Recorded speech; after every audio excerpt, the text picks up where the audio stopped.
Shabbat Shalom, Sefer Bamidbar, Parashá Bamidbar. Estarei lendo o primeiro Passuk, Bamidbar, capítulo 1, verso 1.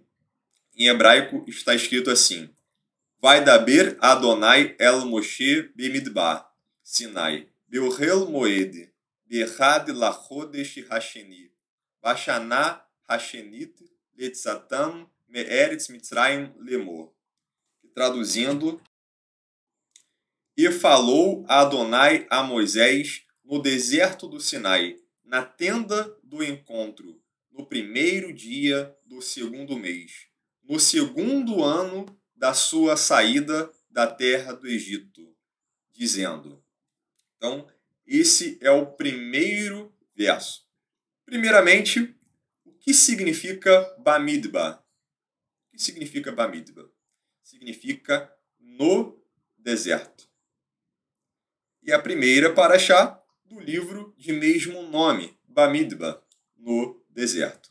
Em português chamamos de números. Lembrando a você que o nome dos livros na língua portuguesa veio de acordo com o que os sábios atribuíram na Septuaginta. Então, na tradução grega, os sábios atribuíram alguns nomes e esses nomes ficaram na tradução da língua portuguesa. Claro que teve uma conversão do grego para o latim e veio para o português. Do grego, o livro de números é aritmoi. Né? E você vê a palavra que deriva, né? Aritmética. E aritmoi é números. Então, esse é o motivo da tradução da língua portuguesa ser números. E é devido ao censo que se dá logo no início, no verso 2, já estaremos lendo sobre o censo. Agora uma questão interessante. Alguns me perguntaram: Ô Júnior, é Bamidbar ou Bemidbar? É porque o Uruch Sadok às vezes fala Bemidbar, às vezes fala Bamidbar, às vezes vejo outra pessoa falando. E aí, eu posso falar das duas formas? É tudo a mesma coisa? A resposta é sim e não. Você pode falar das duas formas, mas não é tudo a mesma coisa. Há uma diferença bem pequena no hebraico, vou explicar aqui bem rapidamente. Inclusive, até me veio a lembrança de que essa foi a última aula de hebraico que tivemos lá na Beit antes da pandemia. Um ponto interessante, né? Já falamos que Bamidbar no deserto, eritmoi, números em grego. Então temos aí Bamidbar e Bemidbar. Podemos falar das duas formas? Sim. Mas qual é a diferença? Já que não é a mesma coisa. Você já repara que a escrita é diferente. Tem um detalhezinho diferente. Certo? Então, você não pode, ao ler a Torá, você achar que é tudo a mesma coisa e você ler de forma diferente. Não. Na Torá está escrito Bemidbar. Se na Torá está escrito Bemidbar, por que eu falo Bamidbar? Você já vai saber. Bem, Bamidbar, você tem Ba, incluso ali o artigo definido. Seria como se fosse em o deserto. Bamidbar, em o deserto. Que obviamente fica no deserto. Está definindo. É um deserto específico. Conseguiram entender? Quando você fala Bemidbar, você não está definindo. É em deserto. Qual deserto? Num deserto. Não se define. Mas, na Torá, você vai ver escrito Bemidbar Sinai. Sinai é o nome de um lugar. Logo, está definindo o nome. Não sendo necessário colocar Bamidbar. O hebraico tem umas regras um pouco diferentes da língua portuguesa. Então, só para você entender, quando lemos na Torá Bemidbar Sinai, já está sendo definido devido ao nome do lugar Sinai. Certo? Quando falamos o nome do livro, eu poderia usar Bamidbar, porque eu estou definindo que é um deserto específico, o deserto do Sinai, no deserto, o Eterno falou no deserto. E eu também posso falar Bemidbar. Por quê? Porque assim está escrito. Então usaria a palavra que está na própria Torá. Então eu posso usar das duas formas, falar das duas formas é correto. Certo? Então iremos prosseguir. Outro ponto interessante. Uma pergunta. Por que o Eterno levou Israel para o deserto? Qual foi o motivo? É claro que tiveram vários, mas olha só que interessante. A palavra deserto, midbar, a raiz dela, você pega essas três letrinhas, Dalet, Beit e Resh, você forma a palavra davar, que é a palavra. Dessa palavra você tem daber, que é falar. Você vê várias vezes na Torá, daber el bnei Israel, fale aos filhos de Israel. Você lê várias vezes essas três letrinhas. Inclusive, é uma das palavras que mais aparece na Torá, se não for a que mais aparece. Então, olha que interessante. Midbar, essas três letrinhas, que tem a ver com falar. Qual é a ligação entre as palavras deserto e a palavra falar? Lembrando a você que o deserto é um lugar fora da civilização. Que lugar há melhor para falar de forma reservada? É o deserto. Lugar fora da civilização. O Eterno querendo falar reservadamente com o povo. Na Haftará da semana, tem um texto de Oshéia, que é Oséias. Eu vou ler apenas esse verso que eu achei muito interessante. Olha só. Todavia eu a atrairei, levarei para o deserto e lhe falarei ao coração. Repetindo agora a pergunta.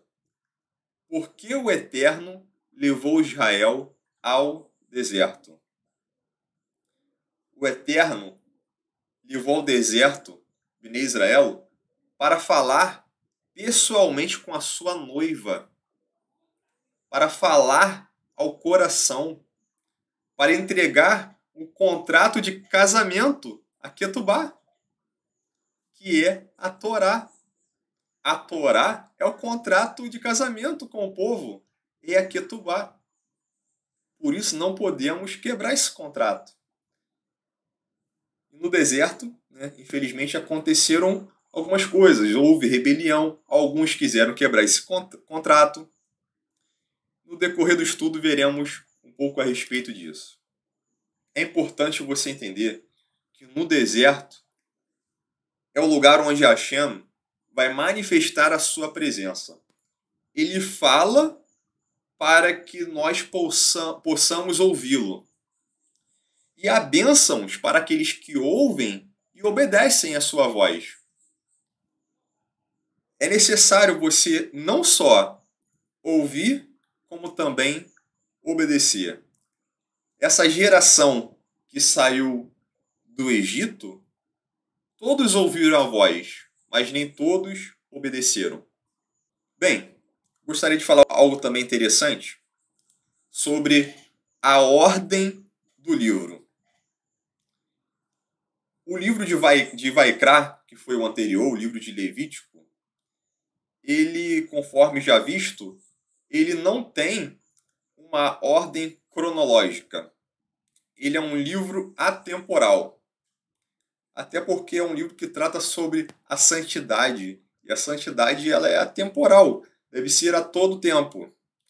Mas o interessante é o seguinte. O livro de Bamidbar, o livro de Números, no Sefer Torá, no rolo da Torá, ele vem depois do livro de Levítico. Vem depois. Porém, quando você inicia a leitura de Bamidbar, o livro de Números, você percebe que o livro ele continua exatamente aonde o livro de Êxodo, Shemot, o livro dos nomes, ele parou. Então, aonde o livro de Êxodo ele fecha, é onde o livro de Números se inicia. Olha só que interessante. A glória do Senhor ele paira sobre o tabernáculo, enquanto os israelitas estavam acampando no Sinai. Ali na inauguração do tabernáculo, primeiro dia. Então, muito interessante isso. O livro de Números inicia logo em sequência ao fechamento do livro de Êxodo. E um exemplo disso, né, só para que você confirma isso que está sendo falado, o livro de Levítico, você vai ver eventos que aconteceram quando os sacerdotes já estavam exercendo suas funções. Isso já foi dado em Yom Kippur. Você vai ver no capítulo 10 de Vaikra sobre a morte de Nadav e Abihu. Só que no livro de Números, você vai ver eventos anteriores a esses, anteriores à morte de Nadab e Abiú. Então você vê que o livro de Números ele é uma continuação, né, em sequência de Êxodo. Certo? Vamos ver no verso 45 e 46, escrito assim: Assim, pois, todos os contados dos filhos de Israel, segundo a casa de seus pais, de 20 anos para cima, todos os capazes de sair à guerra, todos os contados foram 603.550. Então aqui está falando sobre quantos foram contados. Olha só que interessante. Grave esse número. 603.550. Voltando a Shemot 38:26, Êxodo 38:26, estudamos a Parashá Kitzá, que fala sobre a contagem, o meio shekel. Veja só, era um beca por pessoa, isto é, meio ciclo, conforme o ciclo do santuário, de todo o que foi recenseado, da idade de 20 anos para cima, que foram 603.550. Então, uma confirmação de que se trata do mesmo evento. Então, essa contagem mencionada no início do livro de Bamidba, do livro de Números, é a mesma relatada em Shemot. Ok? Não é um evento distinto. Inclusive, o livro de Números, ele não é um livro totalmente em ordem cronológica. Você vai ver coisas que aconteceram no capítulo 9 que antecedem o primeiro capítulo, como, por exemplo, a celebração de Pêssar. Certo? Então, não necessariamente está de forma cronológica. É importante entender isso conforme formos estudando este livro. O Sefer Bamidba é um dos livros mais atuais que nós temos na Torá. É um livro de muita ética. Você pode tirar muitas lições para a sua vida. Só no primeiro capítulo já tem como você pegar ali e extrair muitas e muitas e muitas lições. Mas é um livro que tem poucos mandamentos. Não tem tantas mitzvot como Shemot, Vaikra e Devarim. Mas esse livro ele vai descrever os principais acontecimentos durante esses 40 anos de travessia pelo deserto. E lembrando a você que nesses 40 anos, é até interessante isso, representa um momento histórico em que Israel esteve mais próximo do Eterno. Foi no deserto o momento histórico que Israel esteve mais próximo a Hashem. O deserto, então, ele serve para nos aproximar do Eterno. Serve para aprimoramento, serve para crescimento. O Eterno, muitas das vezes, ele nos coloca em alguns desertos na vida. Às vezes nos encontramos em desertos existenciais, passamos por alguns problemas, adversidades, mas o deserto ele serve para corrigir, serve para disciplinar. É uma oportunidade que o Eterno nos dá para a aproximação, para que possamos buscar intimidade a Hashem. E assim a gente vai contando com a bondade do Eterno, porque, veja bem, o Eterno no deserto, nós vivemos totalmente na dependência dele. A gente tem que contar com a provisão divina. O que eu vou comer? O que eu vou beber? O que eu vou vestir? Eles no deserto passaram por isso. Mas eles precisaram praticar o quê? A emuná, colocar em prática a emuná, confiar, o Eterno vai fazer. O Eterno vai prover. É necessário confiar. Hoje não estamos literalmente vivendo um deserto, mas há momentos na vida de adversidades e devemos extrair essas lições para o nosso dia a dia. Às vezes dá vontade de chutar o balde? Não faça isso não, meu irmão. Aprenda a confiar no Eterno. Se ele conseguiu suprir todas as necessidades, prover a tudo durante a travessia no deserto, ele não vai prover suas necessidades? É claro que sim. E olha só como a emuná era tratada. Olha só que interessante. Nós vimos no livro de Shemot sobre a coluna de fogo, a coluna de nuvem. A coluna de fogo e a coluna de nuvem era como se fosse um GPS. Quando parava, todo o povo parava, não podia prosseguir. Deveriam parar. E por quanto tempo ficava parado? Não tinha tempo específico. Eles não sabiam se quando a coluna parava, se era por um dia, se era por 2 dias, um mês, um ano. Não tinha como saber. Às vezes, a gente quer que Deus responda hoje. Senhor, quero a solução para o problema hoje. Eu quero que a coluna de nuvem ande hoje. Não é assim. O povo no deserto aprendeu a ouvir a voz de Hashem. Em contrapartida, Hashem sustentou. Imagina como foi difícil. Caramba, já estamos aqui um mês, a coluna não anda. E parado ali. Caramba, o negócio não anda. O negócio não anda. Tinha que aprender a esperar. Se tem alguma situação na sua vida que você acha que está enterrada, aguarde. Aguarde. Vá orando. Espere no Eterno e confie. O mais importante de tudo é você confiar.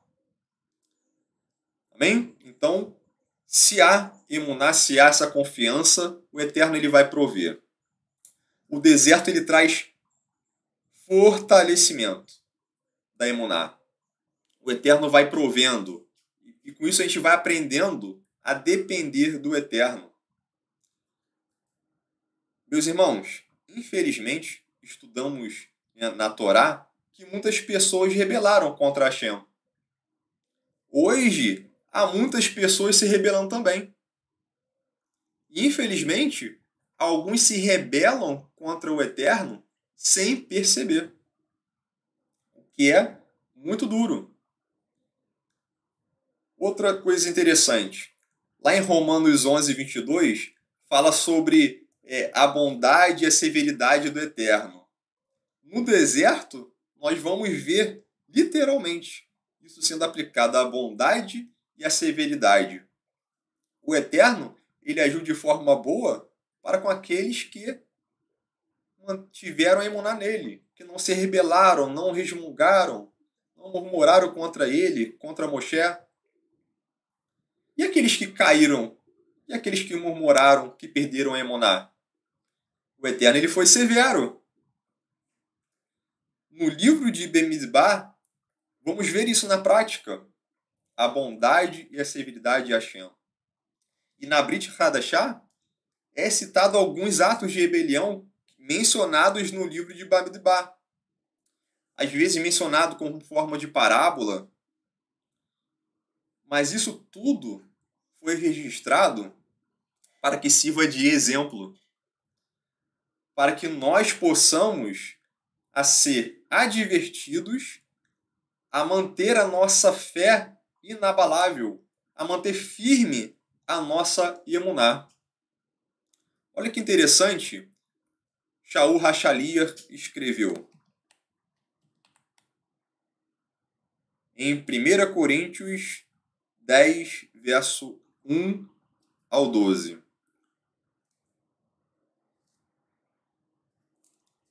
Pois não quero, irmãos, que ignoreis que nossos pais estiveram todos debaixo da nuvem, e todos passaram pelo mar, e na nuvem e no mar todos foram imergidos em Moshe, e todos comeram do mesmo alimento espiritual, e beberam todos da mesma bebida espiritual, porque bebiam da pedra espiritual que os acompanhava, e a pedra era o Mashiach. Mas Elohim não se agradou da maior parte deles, pelo que foram prostrados no deserto. Ora, estas coisas nos foram feitas para exemplo, a fim de que não cobicemos as coisas mais como eles cobiçaram. Não vos torneis, pois, idólatras como alguns deles, conforme está escrito: o povo assentou-se a comer e a beber, e levantou-se para folgar. Nem nos prostituamos, como alguns deles fizeram, e caíram num só dia 23.000. E não tentemos o Senhor, como alguns deles o tentaram, e morreram pelas serpentes. E não murmureis, como alguns deles murmuraram, e morreram pelo destruidor. Ora, tudo isso lhes aconteceu, foi como exemplo para nós, e foi escrito como instrução a nós, para quem já são chegados os fins dos séculos. Aquele, pois, que pensa estar em pé, olhe, não caia. Muito forte isso, meus irmãos. Que isso tudo que aconteceu no deserto, seja as coisas boas ou ruins, devemos extrair para lições para a nossa vida. Isso precisa fazer sentido para você. Você precisa estar entendendo o que eu estou falando aqui. Não podemos cair no mesmo erro. Meus irmãos, nós podemos aprender maravilhosas lições com essa geração do deserto.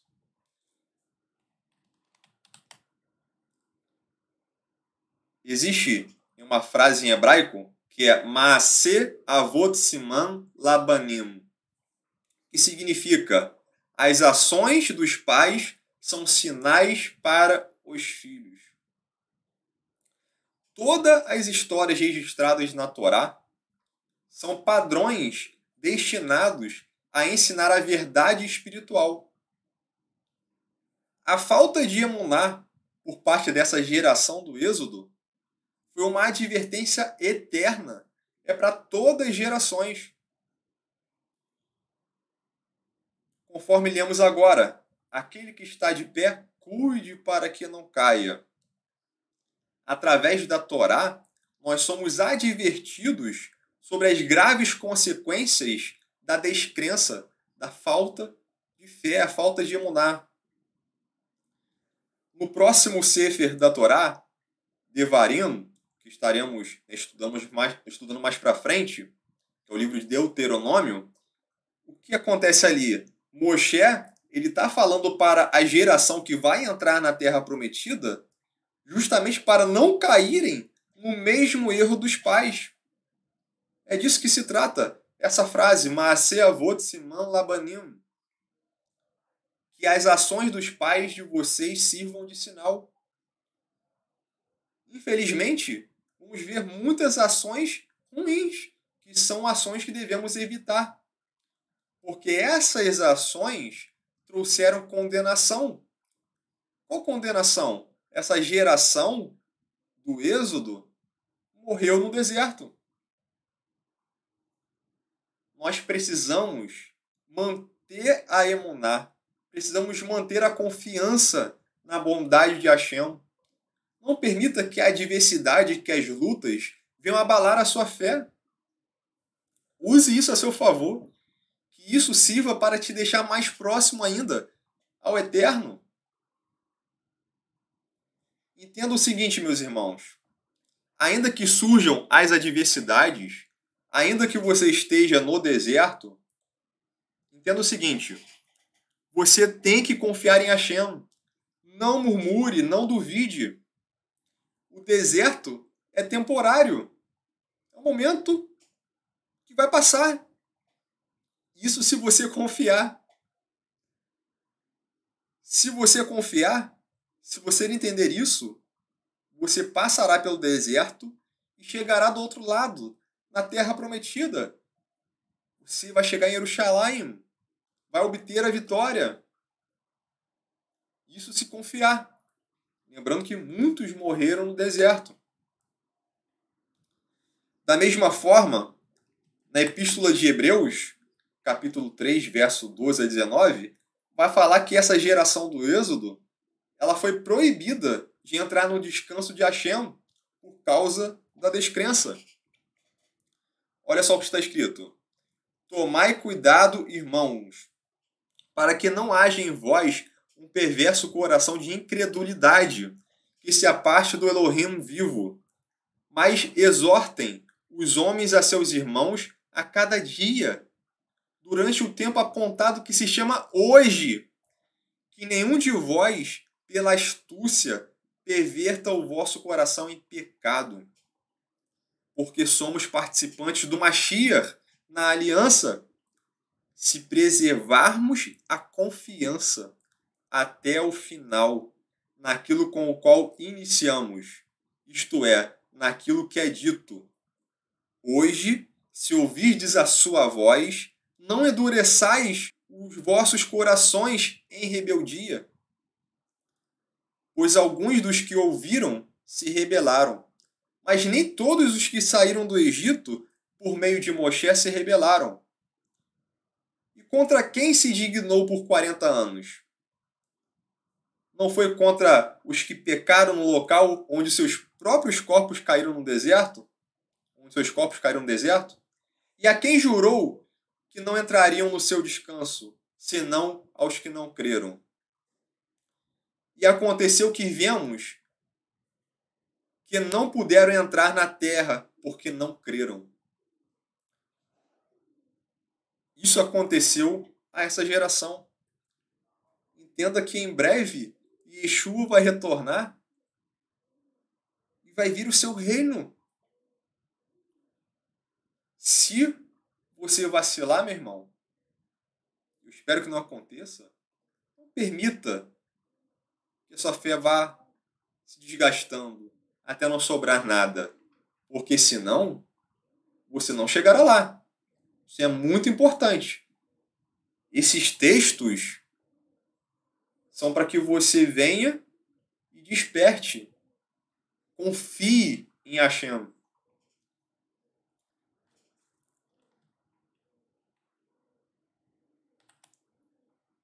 No capítulo 4, verso 1 e 2 também da Epístola de Hebreus, está escrito assim: portanto, ainda que vos tenha sido deixada a promessa de entrarmos no seu descanso, tememos que alguns de vós pareça ter falhado, porque as boas novas também foram pregadas a nós, assim como a eles.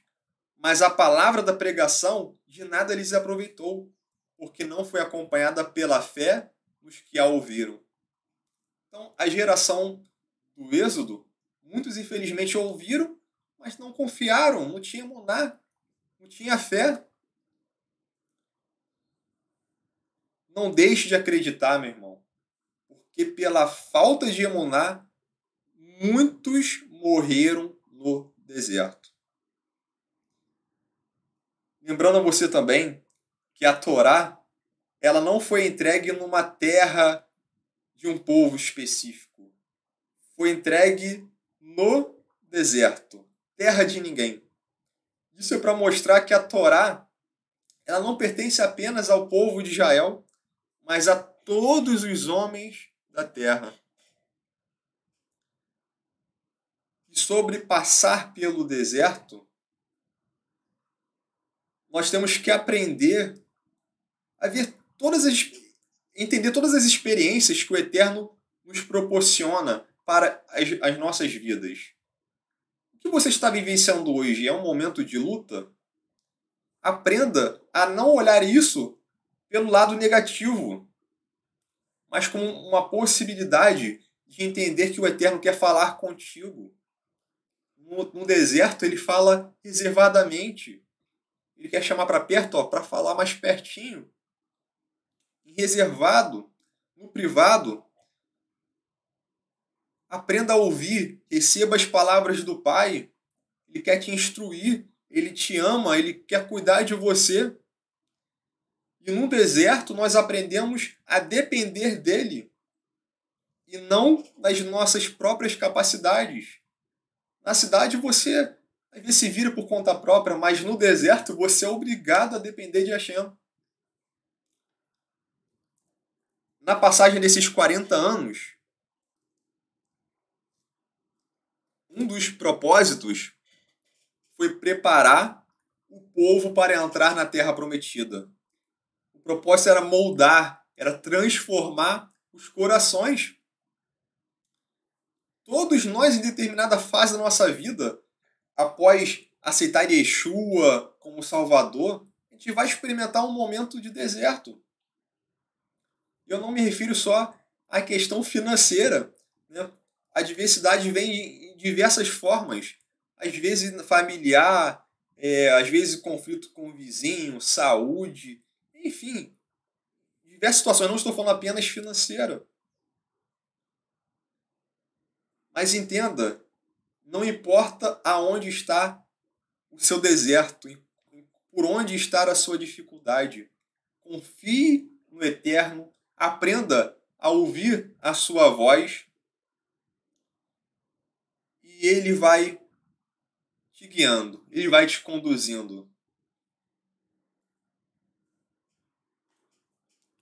Em Bamidbar, capítulo 1, no verso 2, está escrito assim: Levantai o censo de toda a congregação dos filhos de Israel, segundo as suas famílias, segundo a casa de seus pais, contando todos os homens nominalmente, cabeça por cabeça. No primeiro dia do segundo mês, na lua nova, no Rosh Chodesh, o Eterno ele ordenou que fizeste esse censo. E lá em Números, no capítulo 10, no verso 11, nós vamos ver que no dia 20, no 20º dia desse mesmo mês, eles partiram do lugar onde eles estavam. Então eles deveriam partir. Com isso nós vamos observar o seguinte, que eles teriam menos de 20 dias para contar todos os varões de mais de 20 anos. Todos aqueles maiores de 20 anos deveriam ser contados em menos de 20 dias. Inclusive, acredita-se que talvez até menos tempo ainda, porque nós vamos ler que teve a Pesach Sheni, a Pesach do segundo mês, para aqueles que não conseguiram celebrar antes.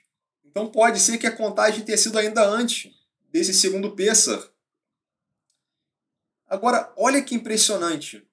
Isso vai demonstrar que eles, ao efetuarem esse censo, eles tiveram que prontidão na obediência, eles foram eficientes, eles tiveram uma organização, eles deixaram de lado a preguiça, eles tiveram disciplina, tiveram ordem. Olha só, cada chefe das tribos deveria ter um esforço enorme, porque deveria se contar os membros, e eram muitas pessoas. Só para você fazer um cálculo aqui bem rápido. Um exemplo é Nachshon ben Aminadav, que é o Nasson, chefe da tribo de Judá. Digamos, vamos supor, que a contagem foi feita em 10 dias. Só para arredondar aqui. A tribo de Judá, ela tinha 74.600 pessoas em sua totalidade. 74.600 pessoas.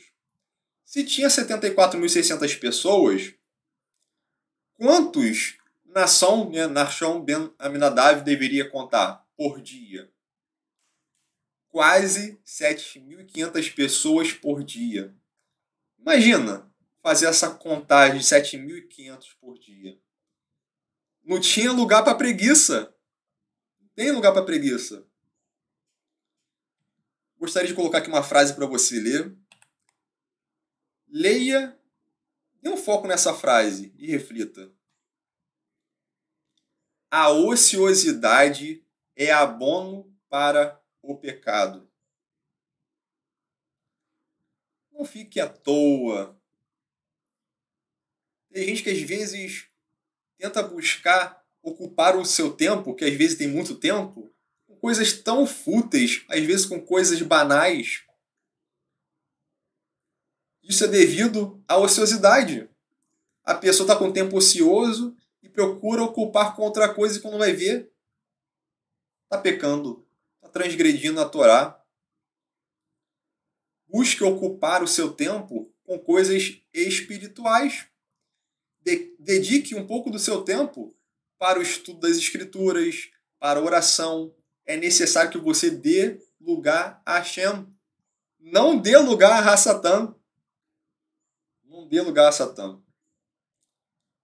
Eu vou dar aqui um spoiler. Mestre, desculpa, mas é para edificar. É bom que o pessoal vai se estimular a participar da próxima turma da Operação Talmudim. Olha o spoiler aí. Nós estamos aprendendo na Operação Talmudim sobre a Zeruzut. Zerizut. O que seria Zerizut? Zelo, agilidade, entusiasmo. É lógico que tem muitas coisas ainda que vou deixar para os irmãos aprenderem quando estiverem estudando. Mas vou mostrar aqui algo que eu achei muito, muito profundo, que estamos aprendendo, que é justamente para combater essa ociosidade. Essa ociosidade que leva ao pecado se você não tratar bem desse tempo precioso que resta. Esse tempo ocioso, guarde ele, reserve ele para o eterno.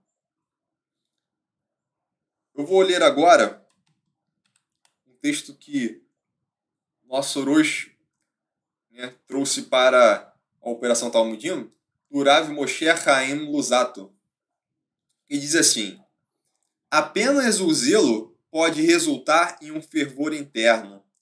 Então, este deve ser criado. Ou seja, aquele que observa uma aceleração de seus movimentos externos no cumprimento de uma mitzvah, do mandamento, se condiciona a experimentar o ardente movimento interno, através do qual anseia e deseja continuamente crescer. Se, entretanto, ele é vagaroso, se é preguiçoso, no movimento de seus membros, o movimento de seu espírito morrerá e se extinguirá. A experiência testifica isto. Olha só o perigo da preguiça. Não tenha preguiça, meu irmão. Não tenha. Agilidade, zelo, entusiasmo, zerizut. Tenha foco nas coisas espirituais. O nosso Orochi, ele fez uma recomendação na Operação Talmudim. Eu vou trazer essa recomendação a você agora que está me ouvindo. Ele disse o seguinte: olha, todos os dias, reflita, pense, o que eu não estou fazendo? O que eu estou deixando para depois? Tem alguma coisa que eu estou postergando? Ah, depois eu faço, depois eu faço. Já passou já meses, já passou anos. Não deixe para depois. Faça logo.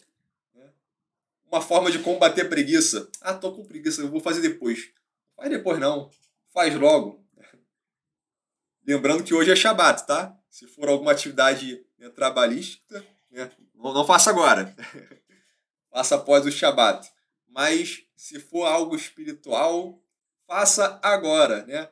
Vai acabar aqui o shiur, faça logo. Estude, lê as escrituras, ore.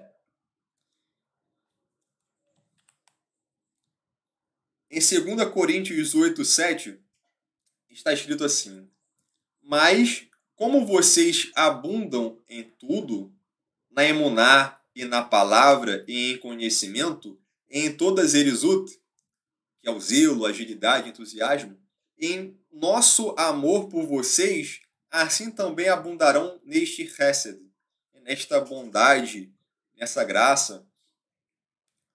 Meu irmão, não fique parado. Kadima, avance, siga em frente, deixe a preguiça de lado. Amém? Vamos então praticar a zeruzut. Não fique ocioso. Não dê lugar a Satã. Bem, fazendo novamente uma leitura, é possível falar muita coisa só dos 2 primeiros versos de Números. Olha só que interessante. Novamente, Bamidbar, no capítulo 1, verso 2, é dito cabeça por cabeça, logo no final. Ali nós temos em hebraico a palavra Legul Gelotam. Legul Gelotam, que é a mesma raiz de uma outra palavra, a raiz da palavra Gólgota, que é o lugar da morte de Yeshua. Isso aponta para uma relação curiosa. Somente aqueles que são expiados pela morte do Mashiach serão finalmente contados como Israel. Então, se você tem Yeshua, tem emuná em Yeshua, você aceita a expiação trazida por sua morte, você será contado como Israel. Olha só que forte. Em Atos 3,15, aqui é uma citação de Devarim 18,15, está escrito: Pois Moshe disse, Adonai, vosso Elohim, levantará dentre vossos irmãos um profeta semelhante a mim. A ele ouvireis em tudo que vos disser. Olha só. Pois Moshe disse, Adonai, vosso Elohim, levantará dentre vossos irmãos um profeta semelhante a mim. A ele ouvireis em tudo que vos disser. E acontecerá que toda pessoa que não ouvir esse profeta será exterminada dentre o povo. Quem não ouvir Yeshua não é contado como Israel. Olha só que profundo isso, meus irmãos. E, caramba, infelizmente a gente vê tanta gente saindo da igreja, começando a estudar judaísmo e depois fica pensando, quer saber de uma coisa? Eu vou ser mais judeu se eu negar Yeshua. E aí sabe o que acontece? O camarada vai e nega a fé em Yeshua. Coitado. Não vai ser contado como parte de Israel. Tá achando que vai ser mais judeu, mas não é. Não é. Vamos orar por esses. Né? Ainda há tempo. O tempo é hoje. Por favor. Não venha com essa de que vou ser mais aceito pela comunidade se eu negar. Então eu prefiro me calar. Não venha com essa.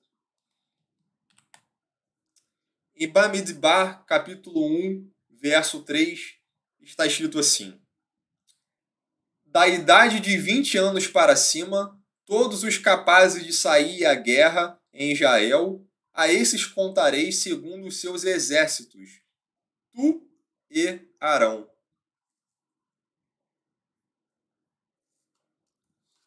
Então aqui novamente falando sobre a contagem.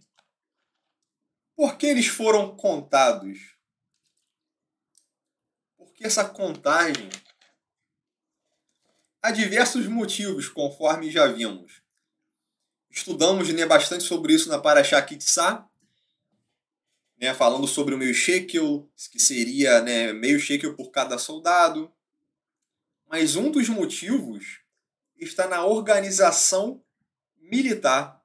Era necessário organizar o povo de forma eficiente, de forma estratégica, preparando o exército para combate, preparar para a luta e até mesmo para combater contra aquele potencial invasor.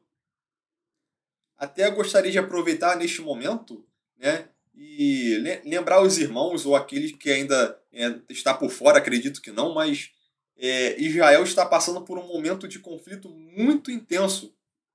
Precisamos orar, né? Já estava já um bom tempo, acho que anos, sem conflito tão forte, e agora a gente vê que realmente é um conflito histórico. Então, vamos orar por Israel. É lógico que só haverá shalom, de fato, só quando Yeshua retornar e ser rei sobre a terra, mas até lá vamos orando, vamos fazendo a nossa parte, orando pela paz em Jerusalém.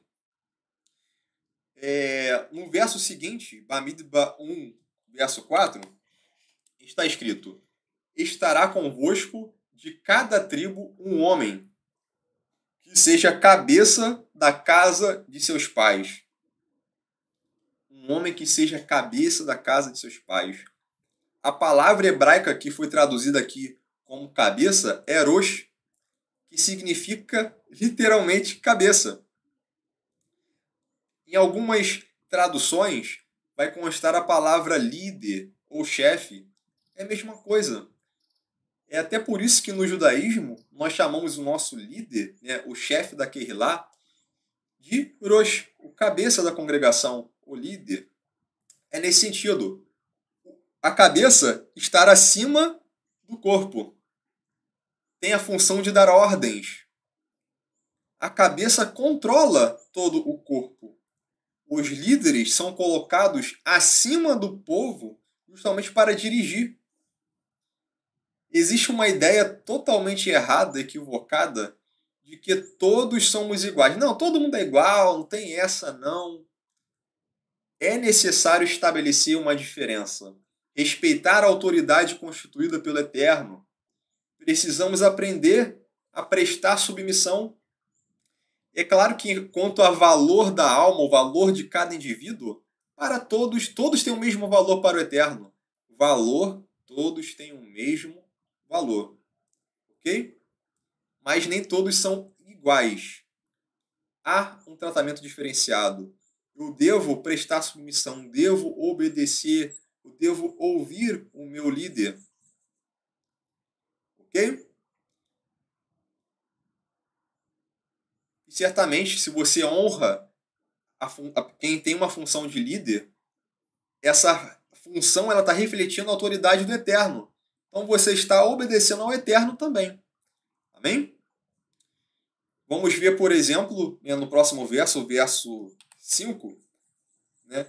Este, pois, são os nomes dos homens que estarão convosco: Deruben, Elisu, filho de Sedeu.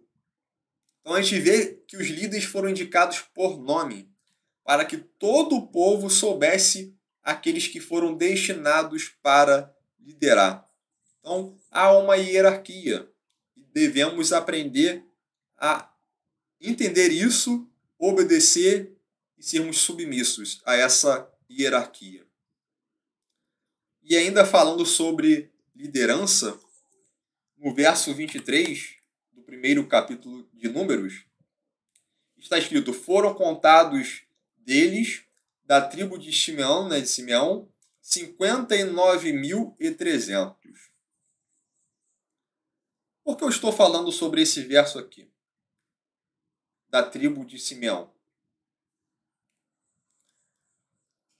Lá, mas para o final do livro de Bamidba, do livro de Números, vamos ver lá o capítulo 26, 25, falando sobre uma praga que aconteceu devido ao pecado com os midianitas. E a tribo de Simeão, ela sofreu, foi a que pior que mais sofreu com essa praga devido ao mau exemplo de um dos seus líderes. Olha só, pelo exemplo do líder, trouxe queda e houve morte. Isso nos ensina a importância do líder e o impacto que tem um exemplo de um líder. Por causa do pecado, chegou uma grande praga sobre toda a tribo. Se este líder tivesse dado o exemplo, certamente teria acontecido outra coisa. Não teria tido essa praga. Eles não morreriam nessa praga. Então veja, quão importante é que você entenda isso. Esse exemplo é muito forte. E eu fico até muito preocupado com muitos messiânicos que não sabem escolher líder. Alguns, infelizmente, fazem a questão de seguir aqueles líderes anti-missionários, aqueles líderes na internet que falam contra Yeshua. Meu irmão, você é a favor de Yeshua ou você é contra? Não tem como você servir a dois senhores, não tem como você andar em dois caminhos. Você tem que decidir. Você tem emuná em Yeshua, você tem fé em Yeshua ou não tem? Lembrando que aqueles que deixaram a fé de lado ficaram pelo deserto, morreram no deserto. E outra coisa ainda pior, até um grande alerta aqui. De repente você está até achando que está no bom caminho. Não que isso, eu evito todo o conteúdo de antimissionários. Tudo que é pessoa que eu vejo que fala contra Yeshua, eu não tô nem para eles. Antimissionário eu tô fora. Aí você acha que está indo muito bem, mas você continua absorvendo ensinamento antimissionário sem perceber. Sabe por quê? Por causa de ovelhas falsas, lobos. São lobos vestidos de ovelha.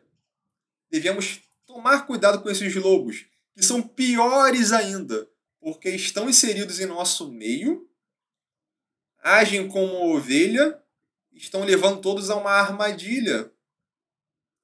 A pior coisa que tem é se tem alguém em nosso meio que se diz messiânico e prega contra Yeshua, e prega contra a Brit Hadashah.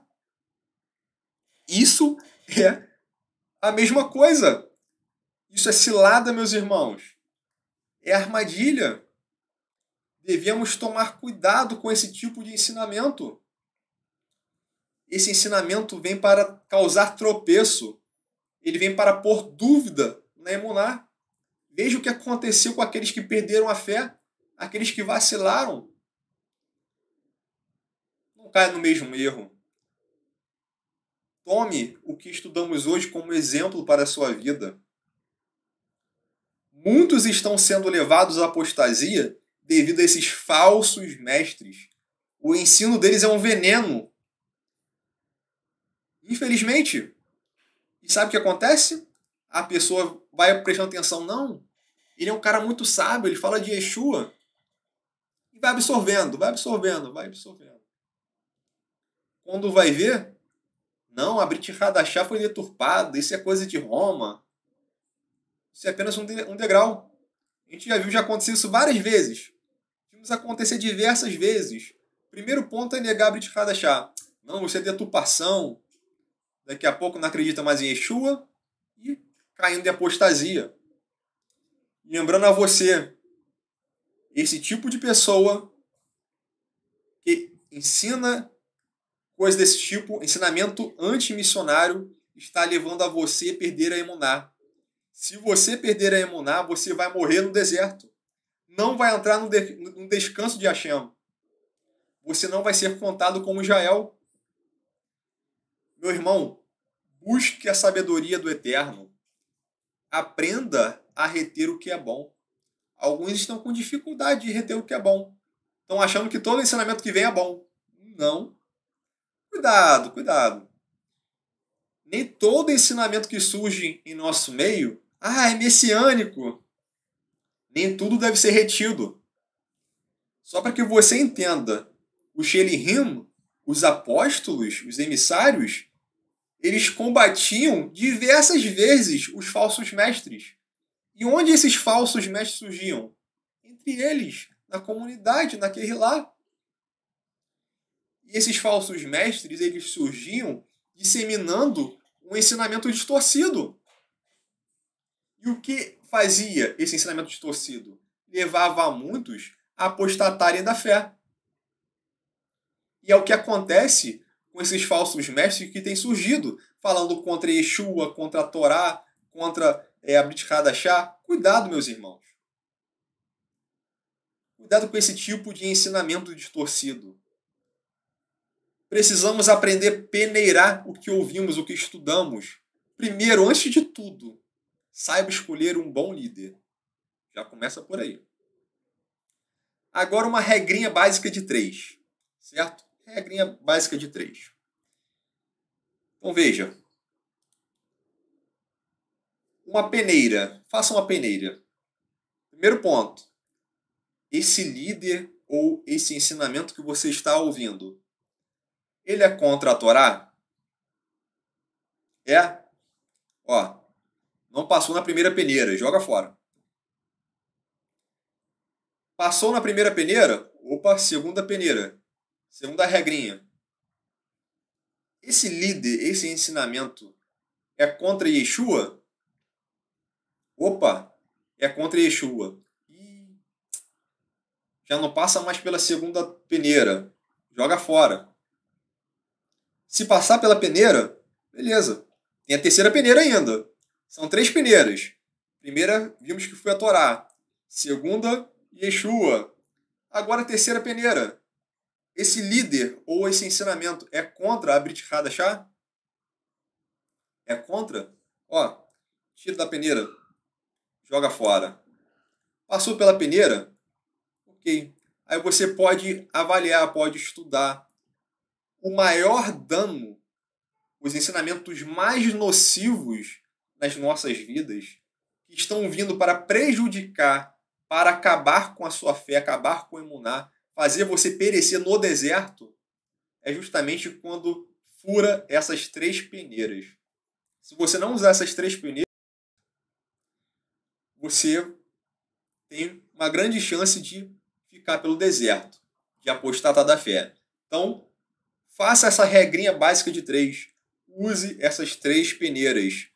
Passou pela peneira da Torá? Opa, é a Torá. Ok. Passou? Opa, é a favor de Yeshua. Ok. Opa, é a favor da Brit Hadashah. Ok. Aí você pode avaliar, você pode estudar, você pode reter o que é bom. Agora, não passou em uma dessas 3? Não precisa ser as 3, não. Não passou em uma. Já descarta. Precisa passar nas 3. Se for contra a Torá, contra Yeshua ou contra a Brit Hadashah, já não serve. Voltando novamente no segundo verso, conforme dito, tem muitas coisas a se extrair nesses primeiros versos. Olha só que interessante. Faça um censo de toda a congregação dos filhos de Israel por famílias, segundo a casa dos seus pais. Bem, aí no finalzinho do texto fala casa de seus pais, né? Lebeit Avotam, pela casa dos seus pais.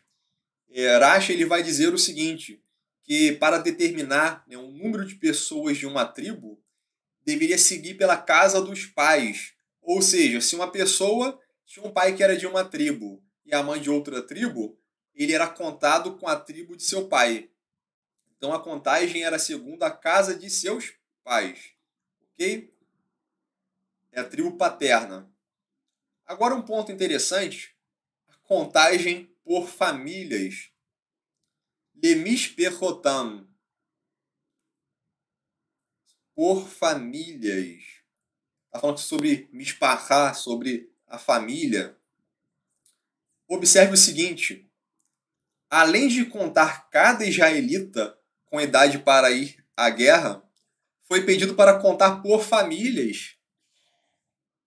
As famílias eram contadas. Falando aqui sobre família, o maior símbolo da família é o quê? É o casal. É a partir do casamento que se transforma em uma família. Se surge, né? Surge uma família, é formada uma família. O casamento no judaísmo, ele não é simplesmente uma parceria. Não é só uma parceria, mas é uma fusão. O judaísmo lida, né, a questão do casamento não como você se associar com o outro, mas é você fundir dois em um. É marido e mulher se tornando errado, se tornando um. No casamento, muitas das vezes, para fazer dar certo, e a palavra é essa, fazer dar certo, às vezes você tem que batalhar um pouquinho para conseguir fazer dar certo, tem que ter um esforço. As pessoas nem sempre são iguais, às vezes têm atitudes diferentes. Devemos aprender e fazer dar certo, buscar fazer com que o convívio dê certo. E para isso é necessário deixar de lado os nossos interesses pessoais. Nós precisamos focar nos interesses da unidade. Deixe de lado os seus próprios interesses e foque nos objetivos, os interesses da unidade. Lembrando a você que o amor, ele não busca os seus próprios interesses. Você casou, agora não existe mais individualidade. Não é mais cada um por si, mas é uma unidade. É até uma matemática engraçada que o Eterno faz, porque o casamento é 1 mais 1 que é igual a 1. O casamento é sim, 1 mais 1 que é igual a 1. Meus irmãos, cada família, cada pai, cada mãe, cada filho ou filha, cada um deve contribuir para a unidade da família. Devemos buscar essa unidade no temor e no amor de Hashem. Se aprendermos a colocar o Eterno na família, tudo vai bem. Mas para isso é necessário que você permita que o Eterno venha conduzir o seu lar. Um outro ponto aqui interessante, existe a mitzvah dos pais educarem os filhos nas mitzvot, nos mandamentos do Eterno. Mas às vezes esse aprendizado acontece dos filhos acharem mecânico. Tá muito mecânico, faz isso, não faz isso, faz isso, não faz isso. Às vezes parece que não há aquela intenção, está fazendo de forma mecanizada. É necessário sim ter a intenção genuína. O Eterno só recebe quando tem a intenção do coração. Mas uma coisa que eu achei interessante, o Tania, ele extrai uma lição muito interessante. Que diz o seguinte, às vezes, uma pessoa ela pode cumprir as mitzvot por lo lishma, não em seu nome. Ela não faz pelo Eterno. Ela não faz às vezes pelo amor. Faz às vezes pela obrigação. Vou ter que fazer, né? Eu vou fazer. Não é por causa da mitzvah em si. Ela às vezes faz de forma mecânica, habitual. Mas é importante fazer. Por que é importante fazer? Ainda que inicialmente de forma mecânica. Porque com a prática constante, a pessoa vai fazer lishma em seu nome.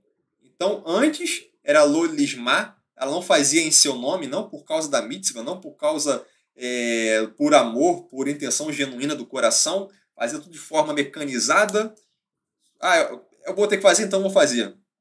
Mas no final ela vai fazer com amor, com a intenção do coração, no temor e amor ao Eterno. Às vezes, isso pode acontecer com os nossos filhos, né? De inicialmente ensinarmos e parecer de forma mecanizada, mas vai trabalhando, o Eterno também vai trabalhar nelas e em breve, né, será algo lishma. verá realmente a intenção genuína. Vai vir, né, a intenção genuína. Isso é muito importante. Agora, outra coisa também. De repente, não é os filhos. De repente, sou eu. De repente, é você. Você não está tendo disposição para caminhar no caminho de Hashem? Como é que está a sua emuná? Como está a sua fé? Você tem tido disposição para orar, para ler as escrituras, para estudar sobre os mandamentos, guardar os mandamentos? Se você não tem tido disposição, meu irmão, é hora de agir. Cadima, avante, para agir, meu irmão. Olha, para você que é pai e você que é mãe, é impossível alguém dar o que não tem. Ninguém dá o que não tem. Ou seja, se um pai não está no caminho, não vai conseguir ensinar o caminho ao filho, porque ele não tem. Então é necessário que o pai esteja no caminho de Hashem para ensinar o filho no caminho de Hashem. Eu sei que às vezes pode parecer difícil guardar as mitzvot, os mandamentos. Às vezes nós falhamos, às vezes erramos. Às vezes talvez por ignorância, por falta de experiência. Mas é necessária a correção. É necessário que venhamos a corrigir isso com amor e entendimento. Só não deixe para depois. Porque se você deixar para depois, aí é o próprio Eterno que vai buscar um meio de te corrigir. E aí pode vir um deserto, de repente um negócio mais pesado aí. Então, meu irmão, não espere esse momento. Faça agora. Desperte agora. Ore agora. Estude agora. Guarde os mandamentos agora. Vou contar aqui uma história que eu achei muito interessante. Certa vez, um casal visitou o seu Orochi. Já era já antigo, já naquele lá, né? Já estava lá já há mais de 20 anos. E aí foi pedir conselhos. Orochi, eu preciso pedir conselhos ao Senhor. É sobre a educação do meu filho de 12 anos. É interessante a resposta que o Orochi deu, que inclusive é até uma pergunta. O Orochi fez uma pergunta para esse casal que levou, foi até o Orochi pedir aconselhamento, né? Aconselhamento devido a esse filho de 12 anos. O Orochi, quando soube o motivo da visita desse casal, fez a pergunta: vocês vieram 12 anos atrasados? 12 anos atrasados? E aí o Orochi ele faz uma orientação aos pais e diz o seguinte: o ser humano é como uma árvore. Se você fizer um cortezinho, um arranhãozinho que seja, em um galho de uma árvore já crescida, apenas esse ramo será afetado. Os outros não. Mas se você fizer o corte em uma semente, isso vai afetar o crescimento de toda a árvore. E esse exemplo aqui é tanto para o bem como para o mal. Se você quer ensinar um bom caminho, um caminho de bênçãos, desde semente, já no início, já busque já ensinar. É mais fácil, porque afeta todo o crescimento. Depois de grande, é um pouco mais difícil. Um pouco mais difícil. Outro ponto interessante, já encerrei já aqui o Shiur, mas isso aqui é um conteúdo que eu achei, né, bastante interessante e trouxe aqui como conteúdo extra. O Eterno, ele instruiu Moshe para colocar os levitas para servir a Haron, né, o sumo sacerdote. Servir tanto a ele como também os sacerdotes, né, os Kohanim. O Eterno tomou os levitas no lugar de todos os primogênitos entre os israelitas. Nós estudamos ainda agora, né, hoje, sobre a contagem. Agora, olha o que está escrito no verso 47 do primeiro capítulo.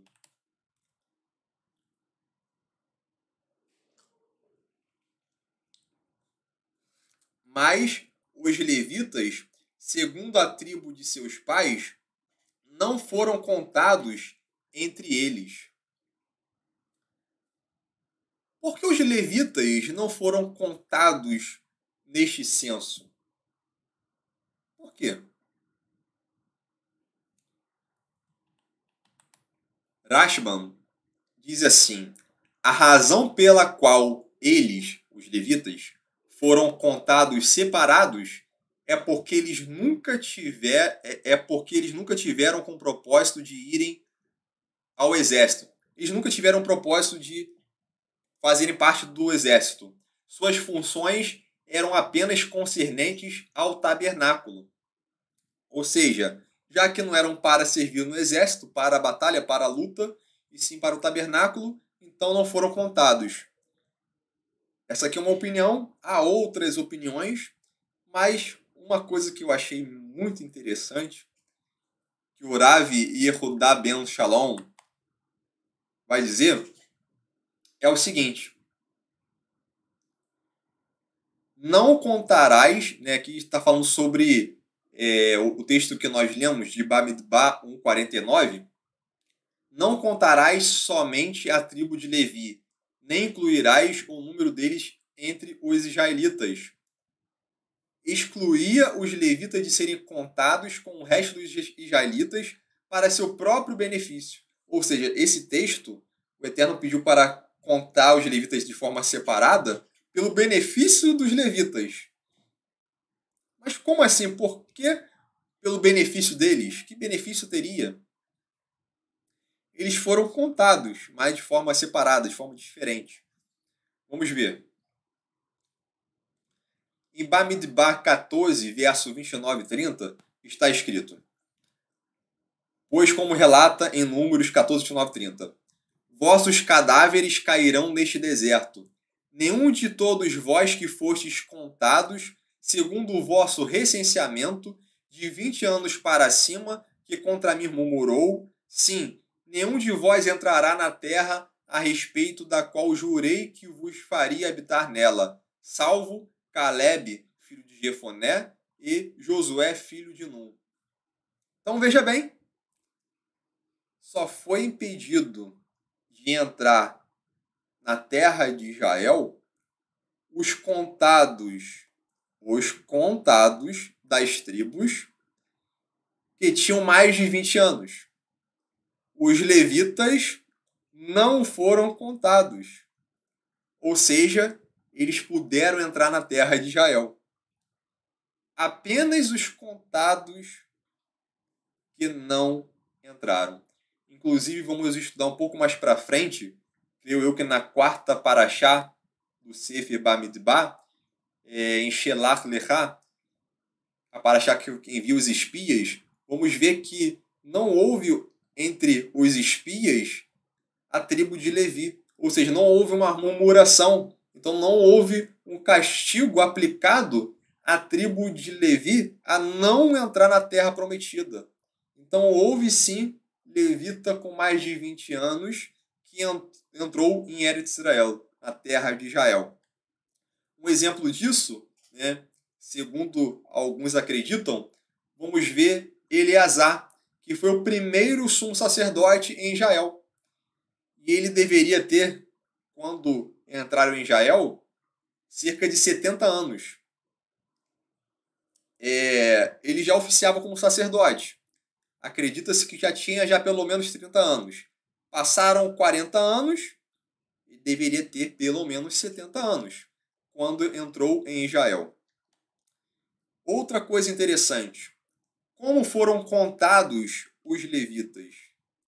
Não podia ser contado. Então, como houve uma contagem? O Eterno pediu para Moshe não contar os levitas. Então, como eles foram contados? Em Bamidbar 3,16 está escrito: e Moisés contou-os pela palavra de Adonai, como lhe havia sido ordenado. Pela palavra de Adonai. Olha que interessante, está escrito em Bamidbar, Rabá 3:9. Bamidbar, Rabá 3:9.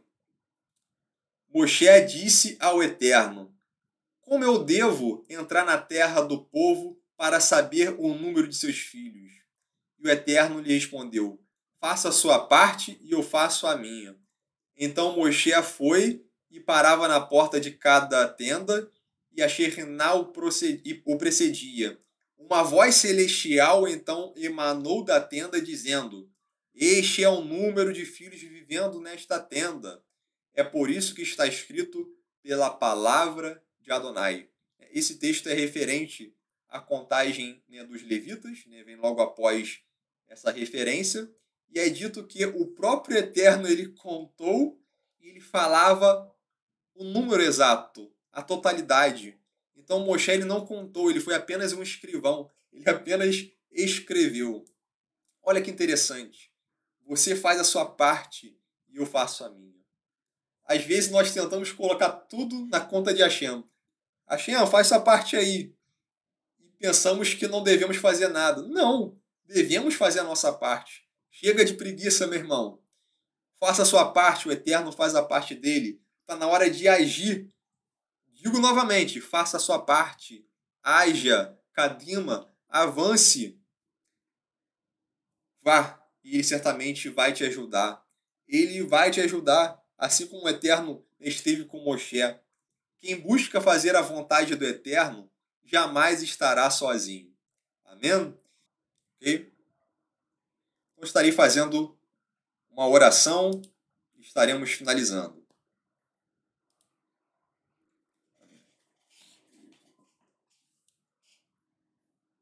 Eterno, eu te agradeço, Senhor, por mais esse Shabat.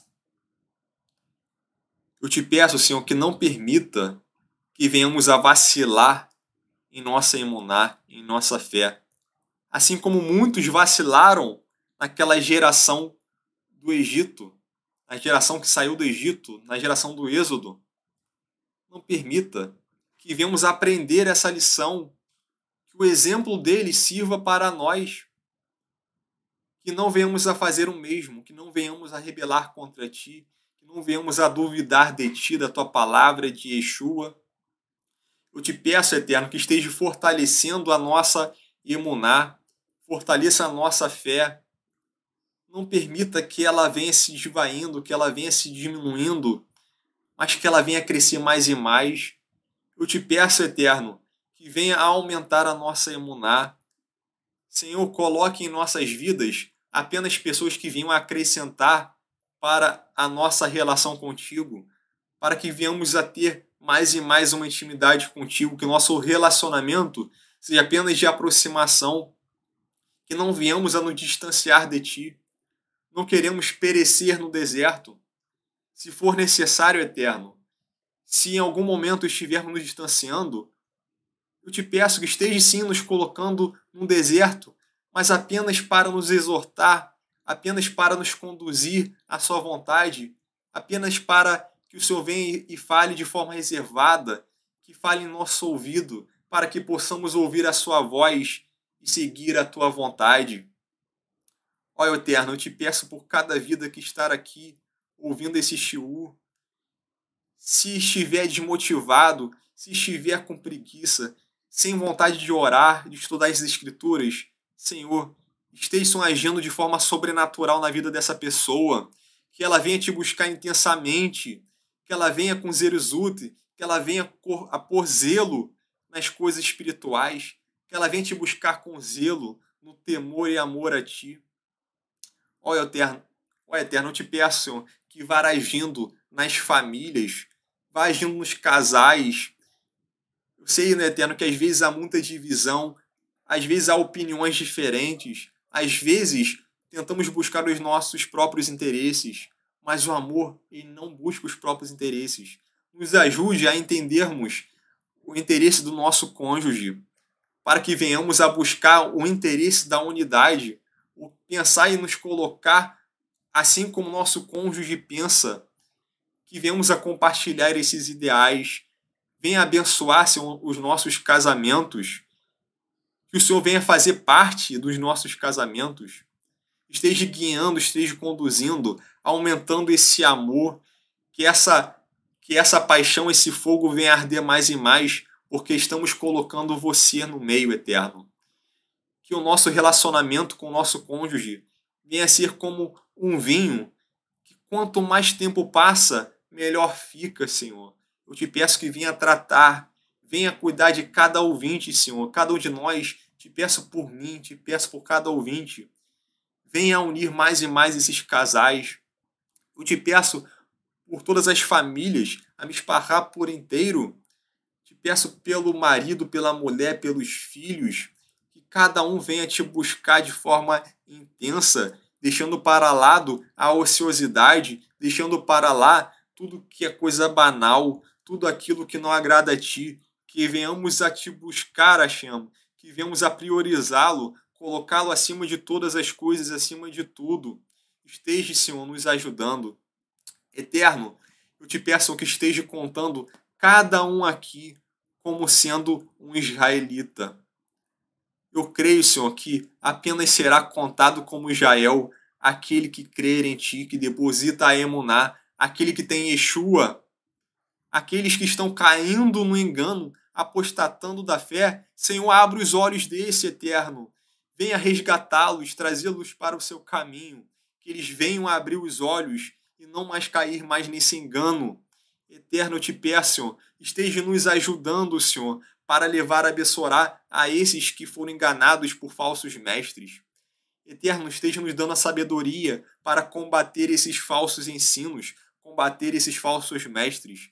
Vimos na Brit Hadashah vários exemplos que foram combatidos os falsos mestres com êxito, que venhamos a conseguir combater esses falsos mestres que estão vindo para causar dissensões, divisões, apostasia. Esteja, Senhor, dando o discernimento da Tua palavra e que possamos agir com sabedoria, no amor e temor a Ti. Eterno, coloque em nossas vidas esse entendimento que para tudo precisamos priorizá-lo. Precisamos priorizar a tua Torá, priorizar Yeshua, a Brit Hadashah. Então, todo conhecimento que vier, todo ensinamento que for contra Yeshua, que for contra ti, Eterno, que for contra a Torá, a Brit Hadashah, não permita que isso entre em nossos corações, que não venhamos a absorver esse tipo de ensinamento. Eterno, nos ajude a retirar isso da nossa peneira, que venhamos a lançar fora no fogo todo ensinamento que não presta, todo ensinamento que não provenha de ti, todo ensinamento que serve como veneno para a alma. Nos ajude, Eterno, nos dê discernimento espiritual para que possamos absorver apenas aquilo que te agrada, aquilo que provém de ti, aquilo que provém da tua palavra. Eternamente a nossa emuná mais e mais. Queremos ser contados para o seu exército. Breve o Senhor virá. Estamos ansiosos pelo seu retorno. Em seu retorno haverá um grande exército celestial. Queremos ser contados. Ó Eterno, esteja contando cada um de nós para o seu exército. Nos ajude, Senhor. Nos dê forças, Senhor, para vencer todas as lutas, as adversidades. Que venhamos a entender quando o deserto existencial, quando o deserto da nossa vida, a adversidade, veio por um propósito maior, um propósito que o Senhor quer nos aperfeiçoar, que o Senhor quer nos instruir. Nos ajude a ouvir a sua voz, Hashem. Eu te peço, Eterno, que seja com Israel. Estão vivenciando um dos períodos mais conturbados da história. Um momento de conflito enorme. Vidas inocentes estão sendo dizimadas. Eterno, eu te peço pela Shalom. Eu sei, Eterno, que a Shalom, de forma plena, só haverá quando o Senhor retornar, quando o Senhor for rei sobre toda a terra. Naquele dia, um só será o Senhor e um só será o seu nome. Estamos ansiosos pelo seu retorno.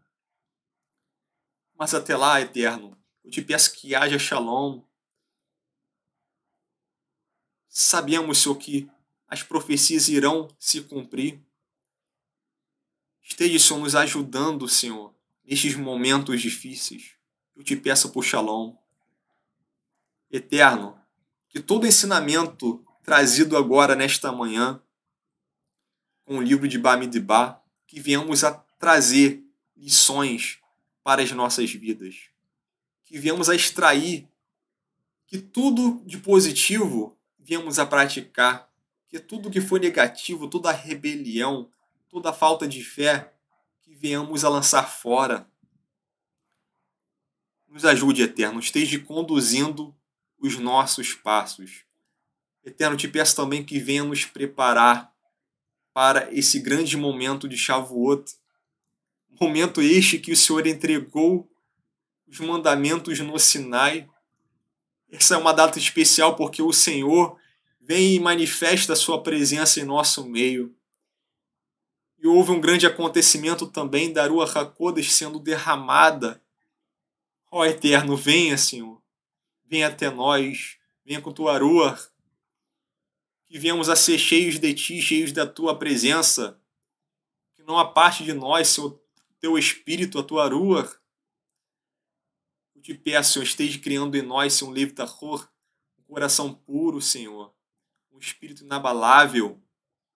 Esteja nos guiando e nos conduzindo, Senhor.